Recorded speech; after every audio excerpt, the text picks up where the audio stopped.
troviamo a Siamanna, un piccolo comune di circa 800 abitanti situato in provincia di Oristano, a circa 15 km dal capoluogo. Siamanna, con quel nome così particolare, lascia intuire che in passato avesse un ruolo importante. Il termine manna, spesso utilizzato nei toponimi sardi, è legato a eventi significativi di rilevanza storica e territoriale del paese. Il centro abitato si trova nella parte centro-occidentale del Campidano settentrionale. Si presenta ben curato, con un piano urbanistico ordinato e case eleganti.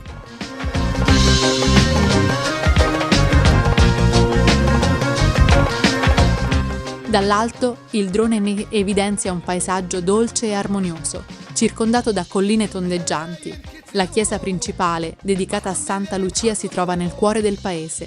Il drone, durante la sua ricognizione, ne ha messo in risalto le caratteristiche, mostrando un edificio in buono stato di conservazione. Le immagini che scorrono durante il volo sono accompagnate dai versi delle rondini, che sembrano danzare nell'aria creando coreografie spontanee.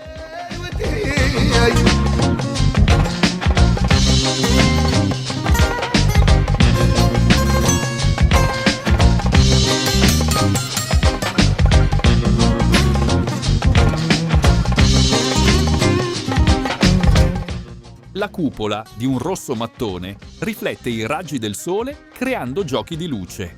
Particolarmente interessante è la torre campanaria annessa alla chiesa. Alta e slanciata, termina con una sommità sorprendentemente piatta, sulla quale sono alloggiate le campane. Questa chiusura piana, anziché a cuspide o conica come in molte altre chiese, conferisce al campanile un aspetto unico e distintivo, rendendolo immediatamente riconoscibile nel panorama del paese.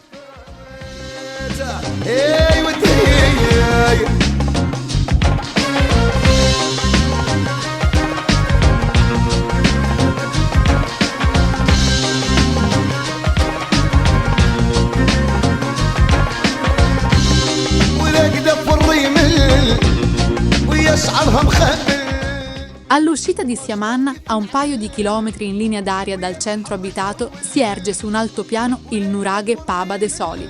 Per secoli ha svolto il suo ruolo di guardiano del territorio, probabilmente ospitando i nostri antenati.